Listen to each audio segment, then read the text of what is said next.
The Korean Mafia boss was putting up posters on the street, desperate for the slightest clues about his missing younger brother. His hands, usually steady enough to pull a trigger without a tremor, shook as he smoothed the paper against the cold brick wall of an alleyway in Itaewon. Jinwoo Park was a man whose name whispered terror through the neon-lit corridors of Seoul's underworld. Yet here, in the biting November wind, he looked like nothing more than a fractured soul searching for the only piece of his humanity that remained. He pressed the tape down with unnecessary force, his knuckles white against the dampness of the wall. Beside him, his lieutenant Taemin held a stack of 3,000 more flyers, each bearing the photograph of a young man with gentle eyes and an uncertain smile. Minho Park, 23 years old, had vanished 18 days ago from the small bookshop he ran in Hongdae, the one place their father's money had never touched, the one dream Jinwoo had protected from the darkness of their family business. If you're ready for a story about family, betrayal, and the moment a monster discovers his own heart, hit that subscribe button right now. This story will break you in ways you never expected. It had been 18 agonizing days since Minho disappeared, leaving behind only an overturned chair and a cup of tea gone cold. The police had offered nothing but bureaucratic indifference, filing reports that would gather dust in forgotten cabinets. Jinwoo's own vast network of informants, the eyes and ears that stretched across every district of Seoul, had come up empty. It was as if Minho had simply ceased to exist, swallowed by the city that Jinwoo thought he controlled.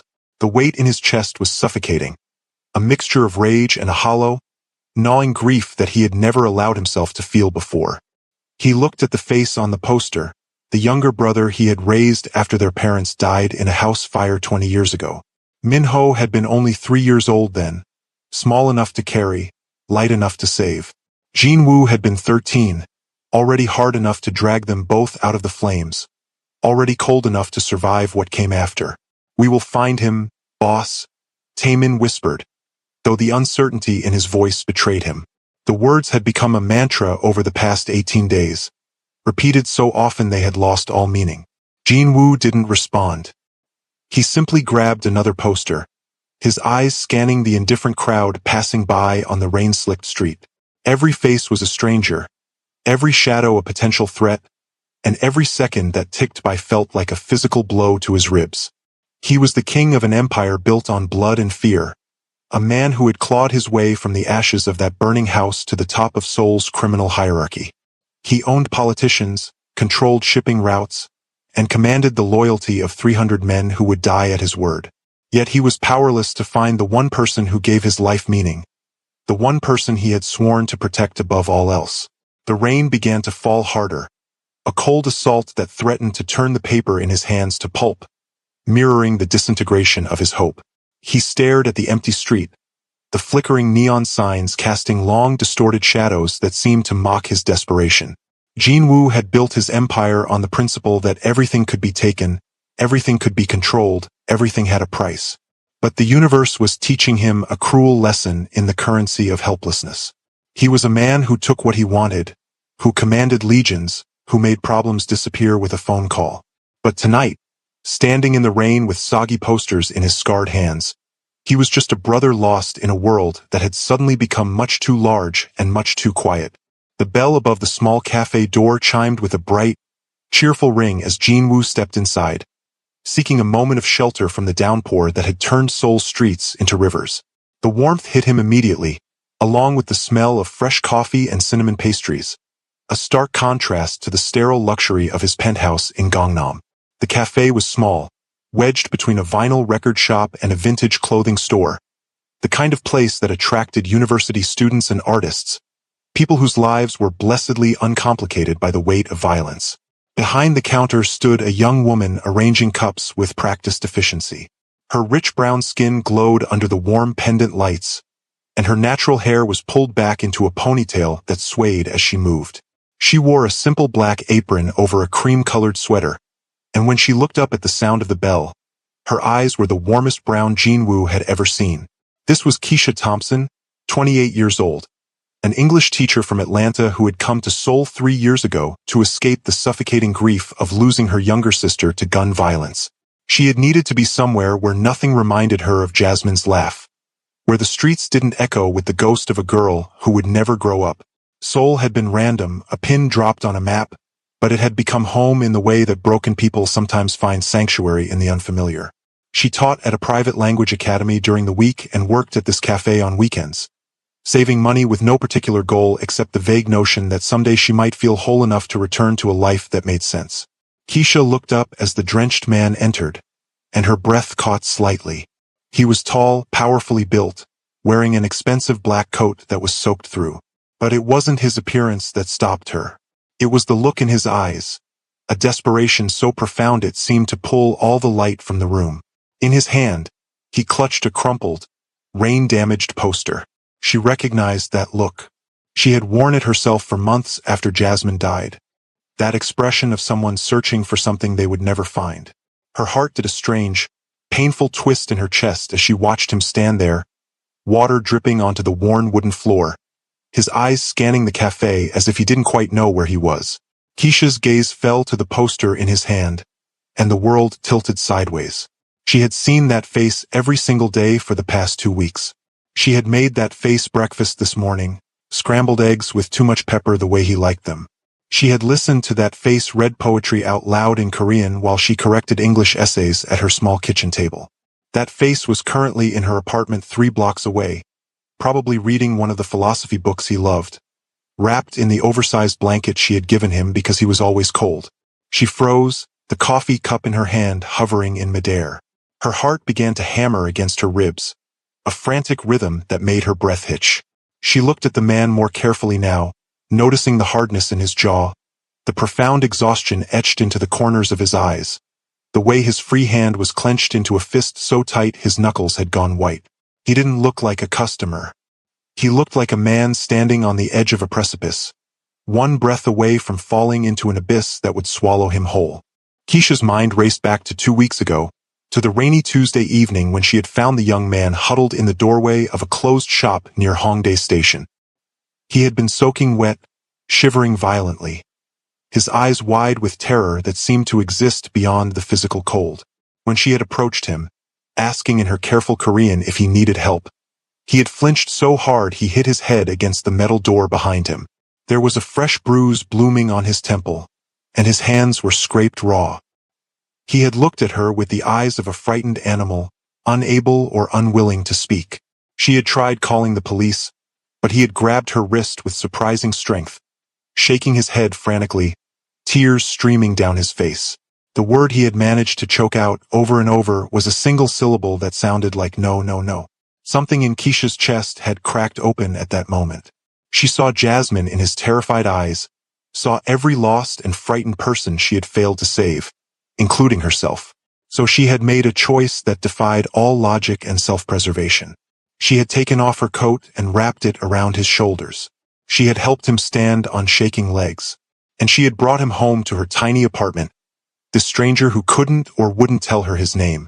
For the first 3 days, he had barely spoken, jumping at every sound, refusing to go near the windows. He slept curled in a ball on her couch, whimpering in his sleep. Keisha had called in sick to work, spending her days coaxing him to eat, to drink water, to believe that he was safe. Gradually, painfully, he had begun to emerge from his shell of trauma.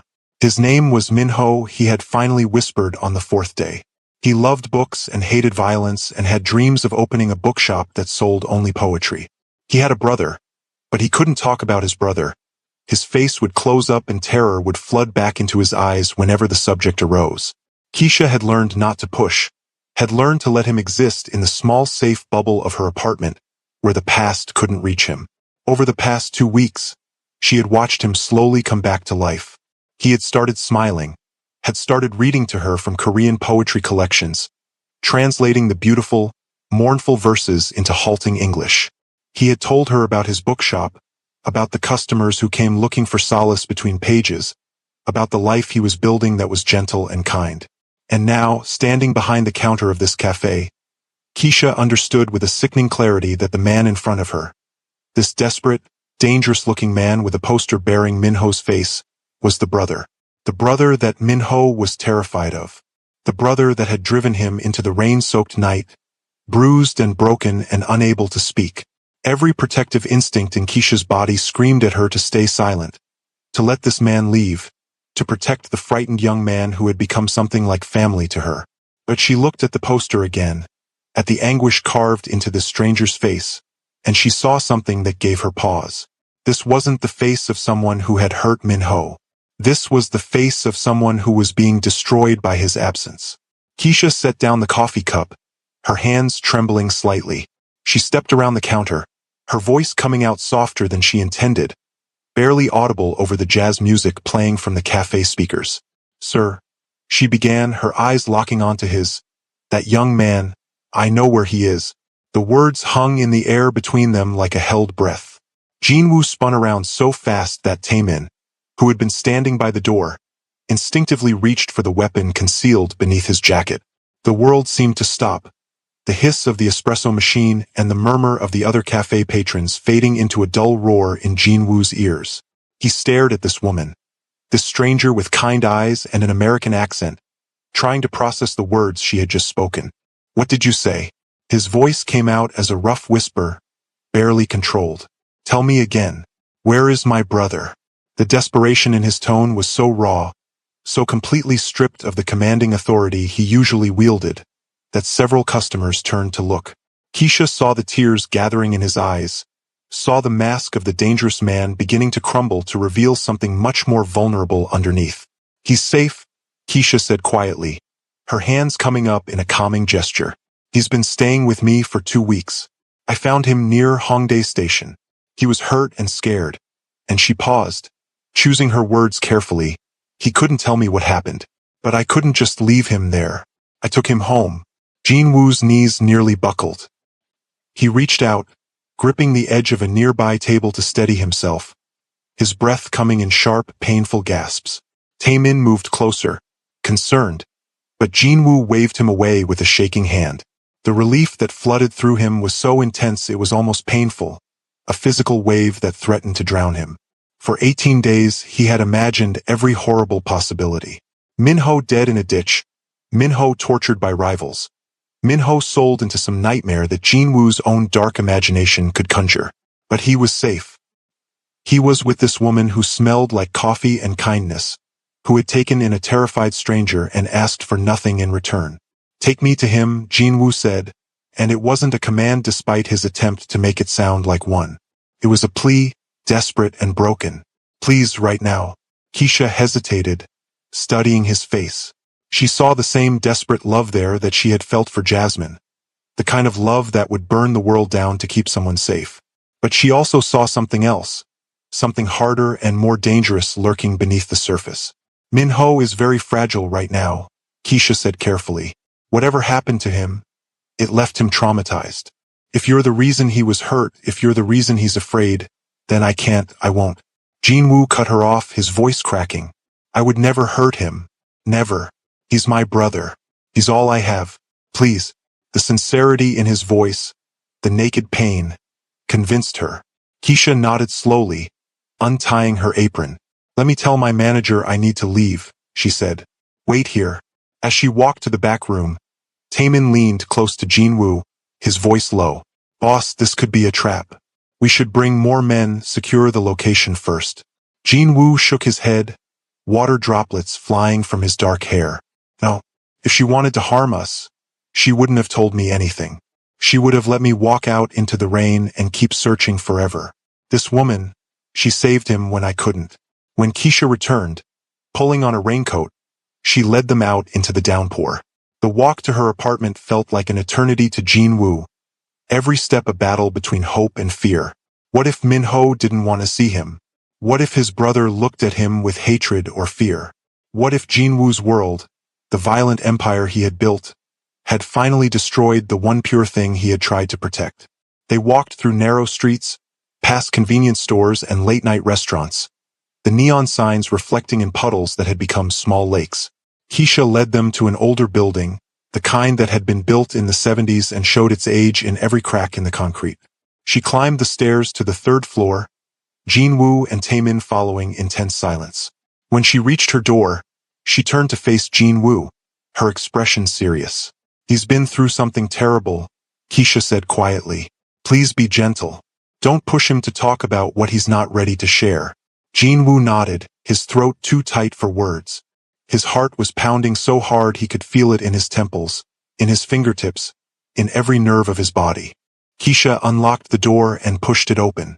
The smell that wafted out hit Jin-woo like a physical blow.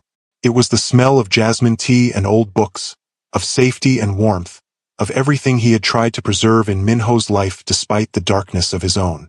The apartment was small and cluttered in a comfortable way, with bookshelves lining the walls and plants on every available surface. And there, sitting cross-legged on a worn couch with a book open in his lap, was Minho. He looked up at the sound of the door, a smile starting to form for Keisha, and then he saw his brother. The book slipped from his hands, falling to the floor with a soft thud. His face went through a series of expressions so quickly they blurred together: surprise, fear, confusion, and then something that looked almost like relief before the fear came rushing back. Hyung, Minho whispered, the formal term for older brother barely audible. Jin-woo felt his knees give out. He hit the floor hard, not caring about the pain, not caring about anything except the fact that his brother was alive and whole and right there in front of him. Minho, he choked out, the name a jagged piece of glass in his throat. I thought I couldn't find you, I've been. The words dissolved into sobs that shook his entire frame. Jin-woo Park, the man who had killed his first person at 16, who had built an empire on fear and blood, who had never shown weakness in front of anyone, wept like a child. Minho sat frozen on the couch, his own eyes filling with tears. He looked at Keisha, who was standing by the door with her hand over her mouth, her own face wet with tears. Then he looked back at his brother, at this man who had raised him and protected him and loved him with a fierceness that had sometimes felt suffocating, and something in his chest cracked open. Minho slid off the couch and moved toward his brother slowly, as if approaching a wounded animal. When he was close enough, he reached out a hesitant hand and touched Jin-woo's shoulder. Hyung, Minho said again, his voice stronger this time. I'm okay. I'm safe. Jin-woo looked up, his face ravaged by tears, and pulled his brother into a crushing embrace. He buried his face in Minho's shoulder, breathing in the familiar scent of him, the proof that he was real and alive. I'm sorry, Jin-woo whispered against his brother's shirt. I'm so sorry. I couldn't protect you. I failed you. If you're feeling this moment right in your chest, smash that like button. Because what happens next is going to shatter everything you think you know about this story. Minho pulled back slightly, his hands gripping his brother's shoulders. You didn't fail me, Hyung. You never failed me. Jin-woo shook his head violently. You disappeared. Someone took you, someone hurt you. He gestured to the fading bruise on Minho's temple. I will find them. I will make them pay for every second of fear you felt. I will burn down every building in Seoul until I find who did this to you. The violence in Jin-woo's voice made Keisha take an involuntary step back, reminded suddenly of the dangerous world this man inhabited. But Minho didn't flinch. He looked at his brother with an expression that was infinitely sad and infinitely tired. Hyung, Minho said quietly, nobody took me. I ran away. The words landed like a physical blow. Jin-woo stared at his brother, unable to process what he had just heard. What? No, you couldn't have. You were hurt, you were terrified. Minho nodded slowly. I was terrified, but not because someone kidnapped me. I was terrified because I heard something I wasn't supposed to hear. Something about you. Jin-woo's blood ran cold. What did you hear? Minho looked down at his hands, his voice dropping to barely a whisper. I was at the bookshop closing up for the night. You remember Director Sung? Your business partner? The man you've worked with for 5 years? Jin-woo nodded, a terrible suspicion beginning to form in his gut. Director Sung came to my shop that night. He didn't know I was still there. I was in the back room doing inventory. He was on the phone, and he was speaking to someone about you. Minho's hands were shaking now, the memory clearly painful. He said that you had become a liability, that your protection of me made you weak, made you vulnerable. He said that the organization would be stronger without you, that once you were eliminated, he could take control and expand the operations without your moral limitations. The room seemed to tilt. Jin-woo felt like the floor had opened beneath him. Director Sung, the man he had trusted with his life, The man who had stood beside him for 5 years as they built their empire was planning to kill him. But that's not the worst part, Minho continued, his voice breaking. He said the best way to destroy you was to make it look like I had been killed by a rival gang. He said that once you believed I was dead, you would be so consumed by rage that you would make mistakes. You would start a war that would give him the excuse to have you eliminated by your own people, claiming you had become reckless and dangerous. Jinwoo couldn't breathe. The betrayal was so enormous, so complete, that it felt like his chest was being crushed. I heard him say my name, Minho whispered. I heard him describe how they would stage it, how they would make sure my body was found in a way that would break you completely. And I panicked. I ran out the back door. I didn't take my phone, I didn't take my wallet, I just ran. I ran until I couldn't run anymore, and then I didn't know where I was or what to do. I was terrified that if I contacted you, they would find me. I thought if I disappeared completely, maybe they wouldn't go through with it. Maybe you would be safe if I was just gone. The pieces fell into place with horrible clarity. Minho hadn't been kidnapped. He had sacrificed himself, had chosen to vanish into the city rather than be used as a weapon against his brother. Jinwoo looked at this young man, this gentle soul who had tried to protect him in the only way he knew how, and felt something fundamental shift inside him. You've been living here for 2 weeks, Jinwoo said, looking around the small apartment. Keisha has been taking care of you.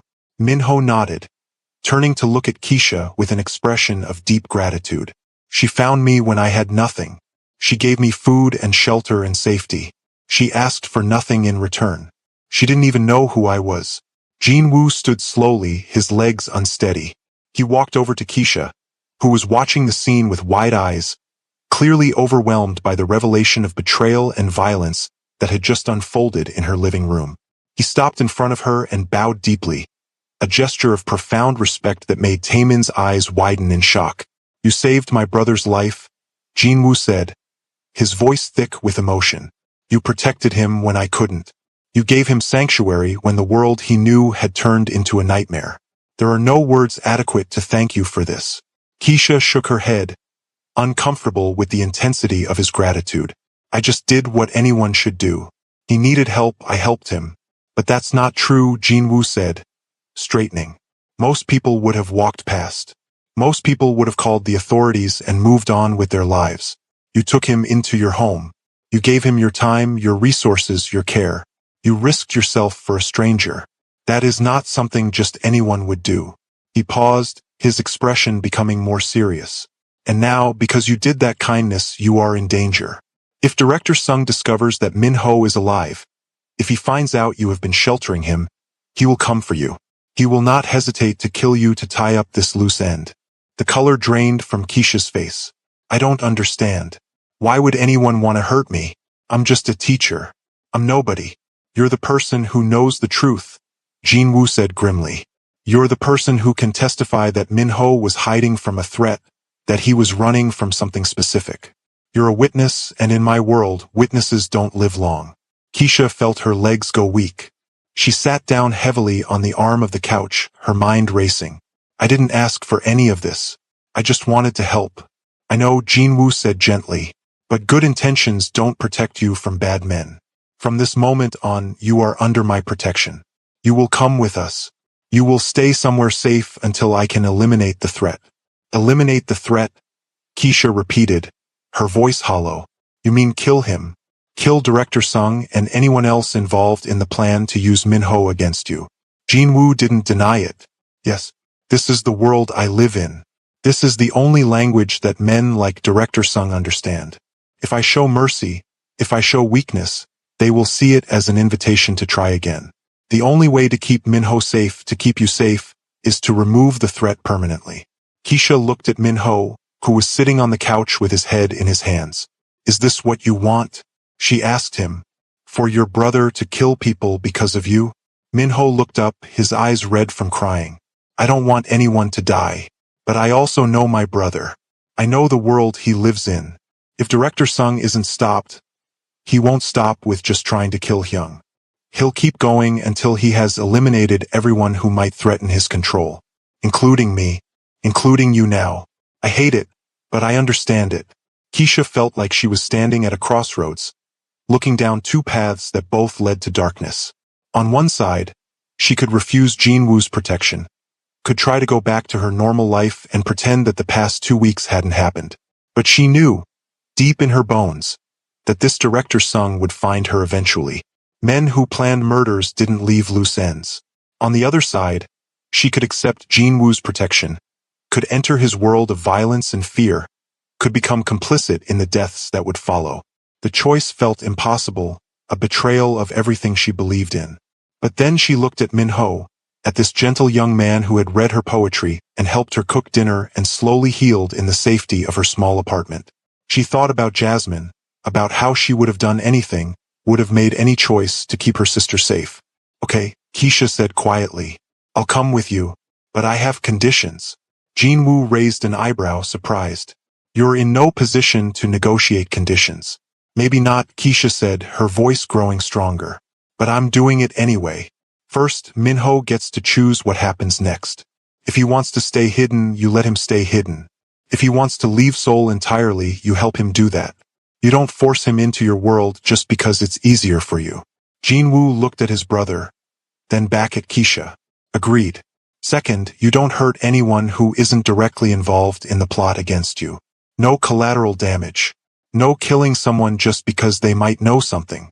You promised you want to keep me safe. Prove it by not turning me into an accomplice to mass murder. Jinwoo was quiet for a long moment. That may not be possible. In my world, things are not always clean. Sometimes innocent people get caught in the crossfire. Then you make sure they don't, Keisha said firmly. You're powerful enough to control your own actions. Choose to be better than the people trying to kill you. Jinwoo saw something in her eyes that reminded him of why he had worked so hard to keep Min-ho separate from his world. She had a moral clarity that he had lost years ago, a belief that right and wrong still mattered. It was naive and impractical and completely incompatible with the realities of his life. But it was also beautiful, and he found himself wanting to protect that innocence, even if he couldn't share it. I will do my best, Jinwoo said finally, but I make no promises I cannot keep. That will have to be enough. Keisha nodded, knowing it was the best she would get. Third and final condition, when this is over, when Min-ho is safe and the threat is gone, you let me go back to my life. You don't try to keep me in your world. You don't decide that I know too much and need to be silenced. You let me walk away. Jinwoo extended his hand. I agree to your terms. Keisha shook his hand, sealing the bargain that would pull her irrevocably into a world of shadows and violence. The transition from Keisha's small apartment to Jinwoo's fortified compound happened with dizzying speed. Within an hour, they were in the back of an armored sedan, driving through the rain-soaked streets of Seoul toward Gangnam. Min-ho sat between Jinwoo and Keisha, holding both their hands, a bridge between two incompatible worlds. Taemin sat in the front passenger seat, speaking quietly into a phone, coordinating security and logistics. The compound, when they arrived, was exactly what Keisha had imagined from crime movies. High walls, armed guards, cameras on every corner. The house itself was enormous, all glass and steel and modern architecture that screamed wealth and power. They were ushered inside by silent staff who bowed deeply to Jinwoo and didn't make eye contact. Min-ho was shown to a bedroom that was larger than Keisha's entire apartment, with a view of the Han River that would have been breathtaking if the circumstances had been different. Keisha was given a guest suite on the same floor, luxury accommodations that felt more like a gilded cage. When she was finally alone, she sat on the edge of the enormous bed and tried to process everything that had happened in the last 3 hours. This morning, she had been a simple English teacher working a weekend shift at a cafe. Now she was under the protection of a Korean crime lord, living in his fortress, waiting for a war to begin. There was a soft knock on her door. Come in, Keisha called out, expecting one of the staff. Instead, Jinwoo entered, looking exhausted but more composed than he had been at the cafe.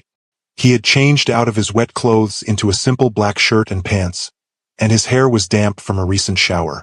May I speak with you? He asked, surprisingly polite. Keisha nodded, gesturing to a chair by the window.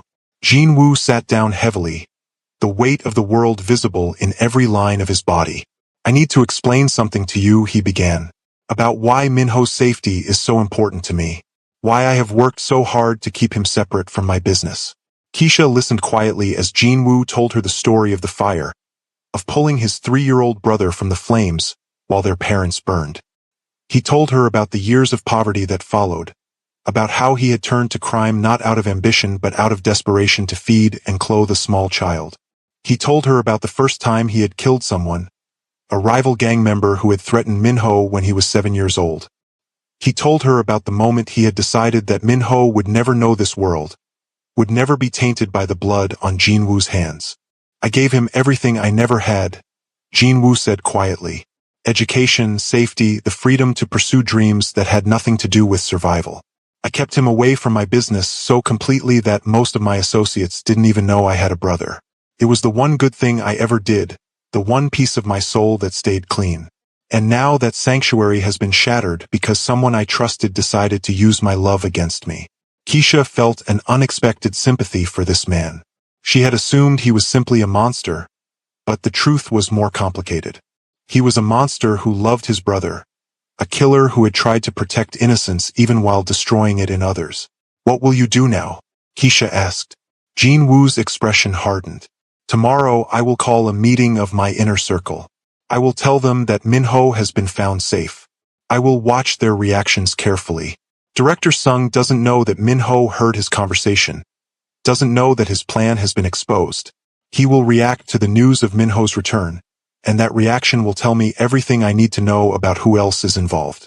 And then, Keisha pressed, and then I will do what needs to be done to protect my family, Jinwoo said simply. The words hung in the air between them, heavy with unspoken violence. That night, Keisha lay in the unfamiliar bed, unable to sleep. She kept thinking about Minho's face when he had seen his brother, the mixture of fear and relief. She thought about Jinwoo's story, about a 13-year-old boy carrying his baby brother out of a burning house. She thought about her own sister, about Jasmine's last moments, about the senseless violence that had taken her. Around 3 in the morning, Keisha got up and wandered through the quiet house. She found Minho in the library, a vast room lined with books from floor to ceiling. He was curled up in a leather chair, reading by lamplight. Couldn't sleep? Keisha asked softly.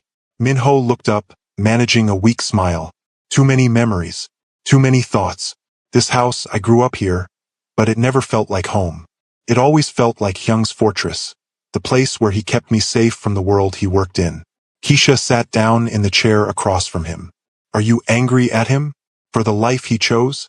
For bringing you into this danger? Minho considered the question carefully. I used to be angry. When I was younger, I resented him for being what he is. I wanted a normal brother, someone who came to my school events and met my friends without terrifying them. But as I got older, I understood. Everything he did for me. The violence, the crime, it all started as a way to keep us alive. And somewhere along the way, it became who he was. Do you think he can change? Keisha asked. Minho shook his head sadly. No, this is his world now. He's too deep in it to ever walk away.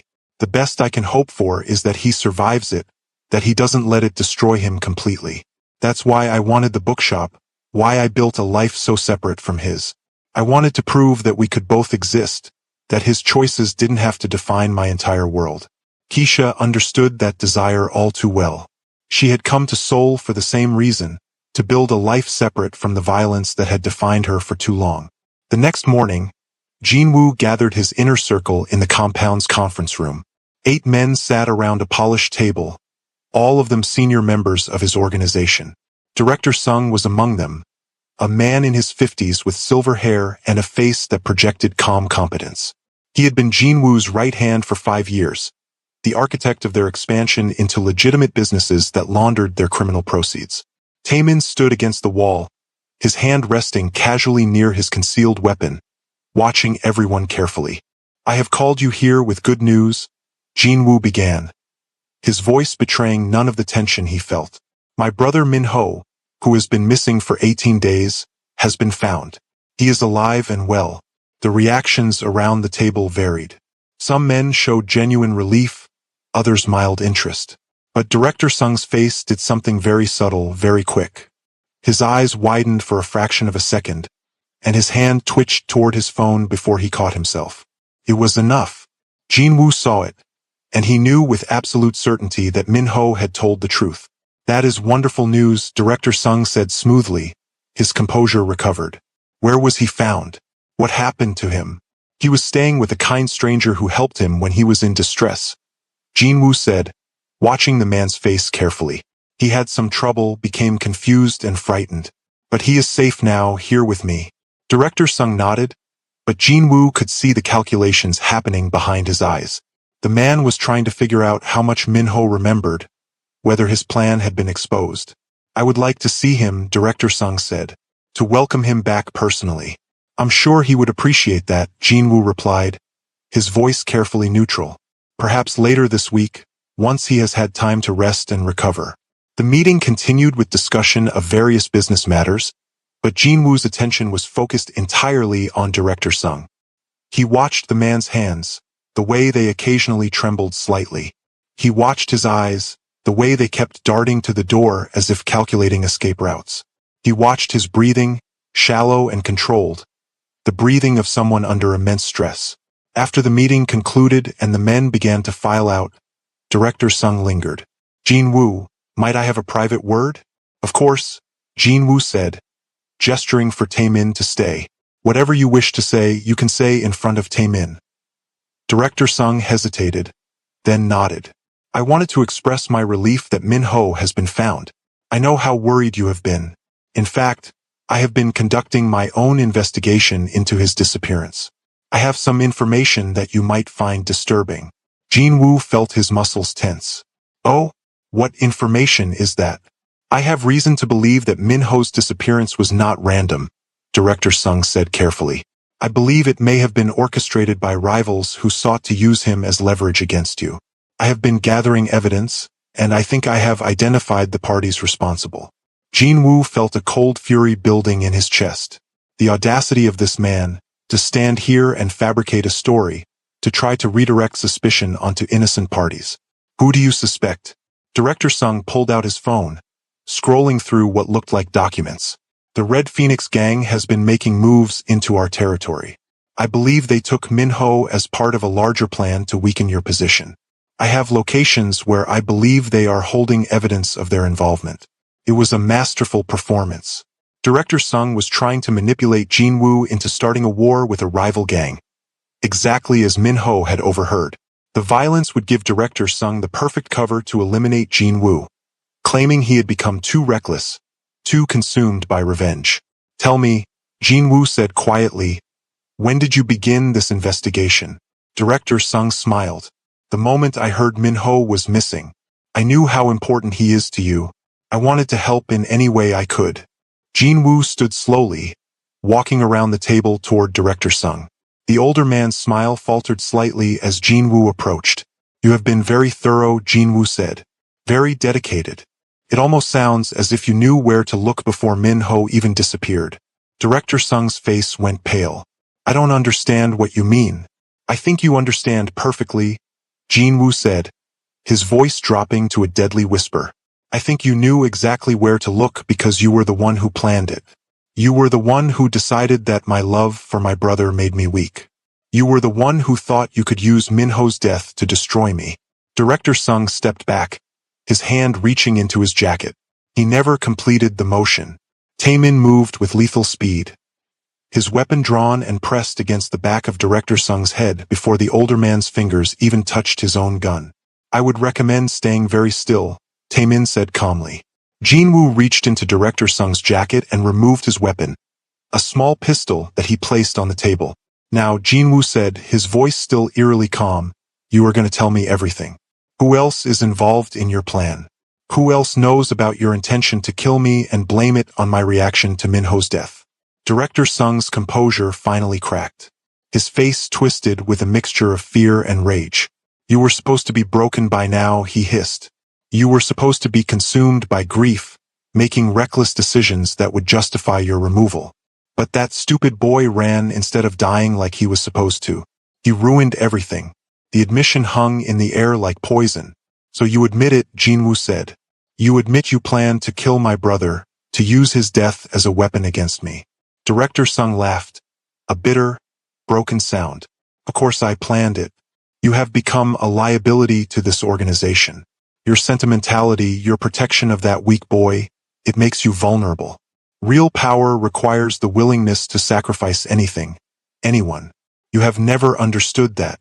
Jinwoo felt something cold settle in his chest. You're wrong, he said quietly. I understand sacrifice better than you ever could. I have sacrificed my soul, my humanity, my chance at any kind of normal life. I have sacrificed everything except my brother, because he is the one thing that reminds me I was once human. And you thought you could take that from me. Director Sung spat on the floor. Sentiment is weakness. You should have learned that years ago. Jinwoo looked at this man he had trusted.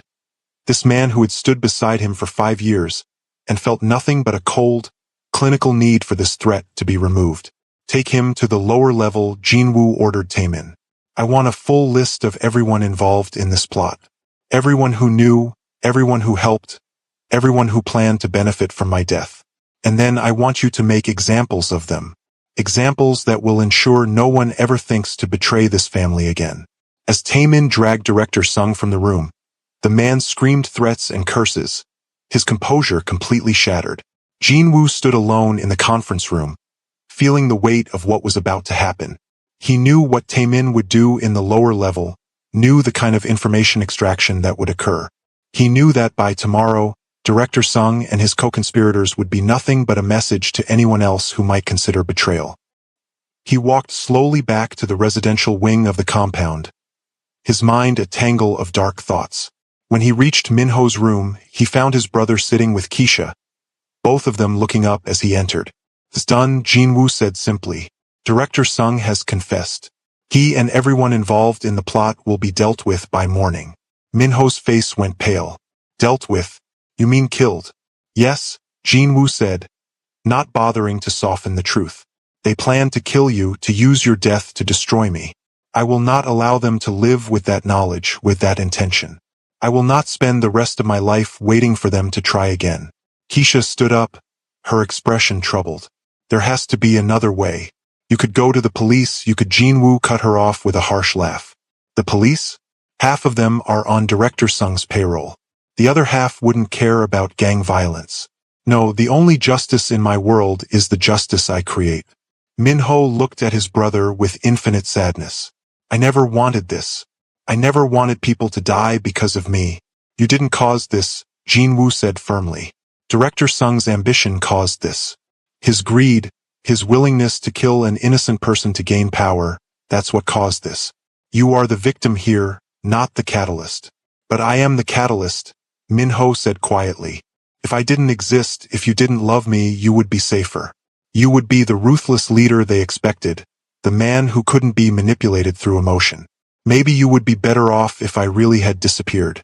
Jinwoo crossed the room in 3 strides and grabbed his brother's shoulders, looking into his eyes with an intensity that was almost painful.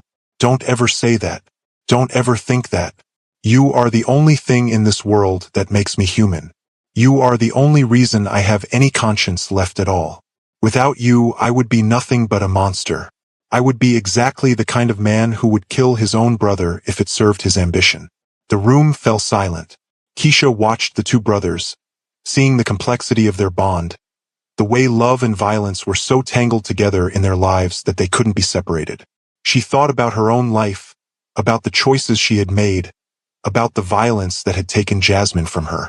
She had spent 3 years running from that pain, building a new life and soul where she could pretend the past didn't exist. But standing here in this fortress, watching these 2 men navigate their impossible relationship, she realized something. Running hadn't healed her. It had just postponed the grief. I need to tell you something, Keisha said suddenly, her voice cutting through the heavy silence. Both brothers turned to look at her. I haven't been completely honest with you about why I'm in Seoul. Jinwoo's expression became guarded. What do you mean? Keisha took a deep breath, preparing to share a truth she had kept locked away for 3 years. I came to Seoul because my younger sister was killed in a drive-by shooting in Atlanta. She was 15 years old, wrong place, wrong time. The shooters were never caught. The investigation went nowhere. And I couldn't stay in a city where every street corner reminded me of her. She paused, her eyes filling with tears. When I found Minho in that doorway, Terrified and alone, I saw Jasmine. I saw the sister I couldn't save. And I made a choice to save him instead, to give him the protection and safety that I couldn't give her. So when you thank me for saving your brother, you should know that I wasn't being selfless. I was being selfish. I was trying to fix something that can never be fixed. Minho stood up and walked over to Keisha, taking her hands in his. You gave me safety when I had none. You gave me kindness when I was broken. Whatever your reasons, you saved my life. That matters. Jinwoo looked at this woman with new understanding. She wasn't just a kind stranger. She was someone who understood loss, who understood the desperate need to protect the people you love. She was someone whose heart had been shattered by violence, just like his had been forged by it. We are not so different, you and I, Jinwoo said quietly. We have both been shaped by violence. We have both lost people we love. The difference is that I became the violence and you ran from it. Keisha nodded, wiping her eyes. Maybe that's why I can see you clearly. I know what violence costs. I know what it takes from you. And I can see that you're not a monster, not completely. You're a man who has made terrible choices in service of love. The moment was interrupted by Taemin, who appeared in the doorway looking grim. Boss, we have a problem. Director Sung wasn't working alone. He had outside support. Jinwoo's entire body tensed. From who? The prosecutor's office, Taemin said quietly. Specifically, Prosecutor Han Jae-sung, the man who has been investigating our organization for the past 2 years. Director Sung was feeding him information, positioning himself to take over once you were arrested or killed. And there's more. He has documentation, financial records, witness statements, recordings, enough to bring down the entire organization. If this revelation just hit you like a truck, hit that subscribe button and drop a comment. Because this story is about to go somewhere you never expected. The implications crashed over Jinwoo like a wave. Director Sung hadn't just been planning a simple coup. He had been systematically building a case with law enforcement, preparing to use the legal system to destroy Jinwoo's empire while positioning himself as a reformed insider helping to bring down a criminal organization. It was brilliant and devastating. Where are these documents? Jinwoo demanded. Taemin shook his head. Director Sung says they're in a secure location, set to be automatically delivered to multiple news outlets and law enforcement agencies if he doesn't check in every 24 hours. A dead man's switch. If we kill him, the information goes public. Jinwoo felt the walls closing in. He looked at Minho, at Keisha, at the fragile sanctuary he had tried to build within his fortress. Everything was collapsing. If those documents went public, he would spend the rest of his life in prison. His organization would be dismantled. And Minho, innocent Minho who had only ever wanted to sell books and read poetry, would be exposed to the world as the beloved brother of a crime lord, his life destroyed by association. There has to be a way to stop this, Keisha said. Some way to negotiate, to make a deal. Jinwoo shook his head bitterly. There are no deals to be made. Prosecutor Han has been hunting me for years. This is his victory. The only question is how much damage I can minimize before the walls come down. Minho stepped forward, his voice quiet but firm. Let me talk to him. To Prosecutor Han. Let me offer him something he wants more than your conviction. Jinwoo stared at his brother. What could you possibly offer? The truth, Minho said. About Director Sung's plan. About how he was willing to kill an innocent person to gain power. About how he corrupted the prosecutor's office for his own ambition. If I testify against Director Sung, if I expose the conspiracy, Prosecutor Han might be willing to make a deal. He gets to take down a corrupt insider and expose police corruption. You get immunity in exchange for your cooperation. It was a desperate plan, full of holes and risks. But Jinwoo saw the determination in his brother's eyes, saw the man his little brother had become. You would do that? Expose yourself to the world?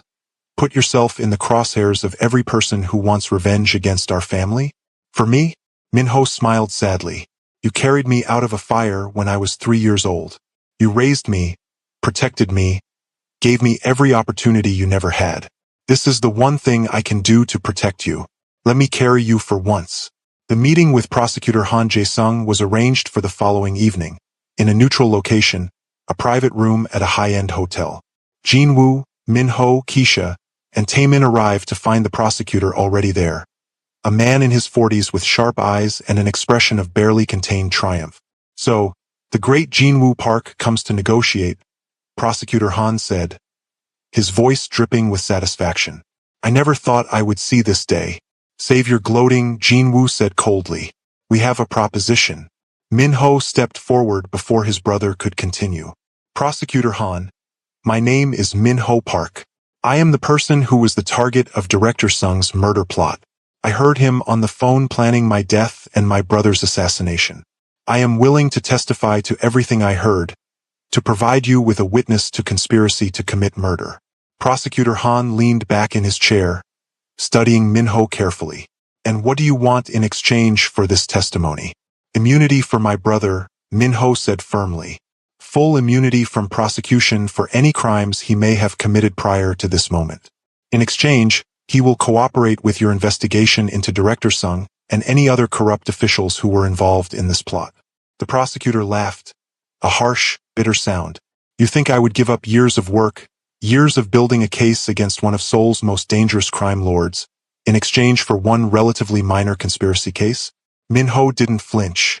"I think you would if you understood the full scope of what Director Sung was doing." He pulled out a folder that Jinwoo had helped him prepare, filled with information that Taemin had extracted from Director Sung's interrogation. "This contains evidence that Director Sung was not just planning to kill my brother and me.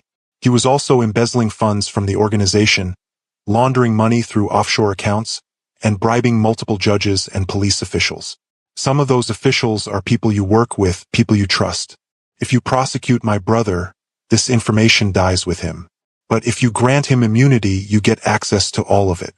You get to clean up your own office, expose corruption at the highest levels, and still get a major conviction." Prosecutor Han took the folder, flipping through the pages. His expression slowly changed from skepticism to interest to barely concealed excitement. "This is substantial," he admitted. "But how do I know it's real? How do I know this isn't just fabricated evidence designed to save your brother?" "You don't," Keisha said, speaking up for the first time. "But you can verify it. Every piece of information in that folder can be independently confirmed. Bank records, phone logs, surveillance footage. It's all real because Director Sung was arrogant enough to think he would never be caught." Prosecutor Han looked at her, really looked at her for the first time. "And who are you in all of this?" "Just someone who got caught in the crossfire," Keisha said. "Someone who helped Min-ho when he needed it and is now trying to help him finish this without more people dying." The prosecutor was silent for a long moment, the wheels clearly turning in his head. He looked at the evidence, then at Min-ho's determined face, then at Jinwoo's carefully neutral expression. Finally, he spoke. "I can't give you full immunity. That's not possible given the extent of your brother's crimes. But I can offer you a deal. Jinwoo testifies against Director Sung and provides evidence against the corrupt officials. In exchange, he receives a reduced sentence, no more than 5 years, and the bulk of the organization's legitimate businesses remain intact to provide for you and your dependents." It wasn't what they had asked for, but Jinwoo saw the wisdom in it. 5 years was survivable. Min-ho would be safe, Keisha would be safe, and the infrastructure that supported the people who depended on him would remain. "I accept," Jinwoo said quietly, "with one additional condition. Min-ho and Keisha are placed in protective custody until Director Sung and all his co-conspirators are arrested. I won't have them used as leverage against me." Prosecutor Han nodded. "Agreed. We have a deal." The handshake that sealed the agreement felt surreal to Keisha. She had walked into a cafe that morning expecting a normal day, and now she was witnessing a crime lord negotiate his own surrender to justice. The next 72 hours were a whirlwind of activity. Director Sung and 14 other conspirators, including 3 judges and 5 police officials, were arrested in coordinated raids. The news exploded across Seoul, a corruption scandal of massive proportions. Jinwoo provided testimony, names, evidence, everything the prosecutor's office needed to build an airtight case. Min-ho was placed in a safe house with Keisha, protected by both police and Jinwoo's own people who remained loyal. The two of them spent the days reading, talking, processing everything that had happened. One evening, as they sat watching the sunset over Seoul, Min-ho turned to Keisha. What will you do after this is over? After Hyung goes to prison and I'm free to resume my life? Keisha had been thinking about that question constantly. I think I'll go back to the cafe. Back to teaching. Back to the quiet life I built. But now it will be different. Now I'll know that I didn't just run from violence. I faced it, I survived it, and I helped someone else survive it too. Minho smiled. Will you visit him? In prison? I think I should, Keisha said. Someone should remind him that there's still good in the world. That his brother turned out kind despite everything. Someone should make sure he doesn't forget why he made the choices he made. And maybe you could visit me too, Minho said quietly. At my bookshop. When it's safe to reopen. I would like to have a friend who understands all of this. Who knows the truth and stays anyway. Keisha reached over and squeezed his hand. I would like that very much. On the day Jinwoo turned himself in to begin his sentence, he met with Minho and Keisha one final time. They stood in a private room at the prosecutor's office, saying goodbye under the watchful eyes of guards. Jinwoo looked at his brother. This young man who had grown up to be everything Jinwoo had hoped for, kind, thoughtful, brave in ways that had nothing to do with violence. Take care of yourself, Jinwoo said, pulling Minho into a tight embrace. Live the life I never could. Be happy. I will, Minho whispered, his voice choked with tears. And I'll wait for you. 5 years isn't forever. Jinwoo turned to Keisha, this woman who had saved his brother and, in a way, saved him too. Thank you, he said simply, for seeing us as human beings instead of just criminals. For choosing kindness when you could have chosen safety. Keisha nodded, not trusting herself to speak without crying. She watched as Jinwoo was led away, his hands in cuffs but his head held high. He turned back once at the doorway, looking at his brother and the woman who had protected him, and Keisha saw something in his eyes that looked almost like peace. If this ending hit you differently than you expected, drop a like and subscribe for more stories about the complicated nature of love, justice, and redemption. Drop a comment and tell me, could you forgive someone who had done terrible things if they did them for the people they loved? I'll see you in the next one. 5 years later, Keisha stood outside a correctional facility in the outskirts of Seoul, waiting. Beside her was Minho, now 33,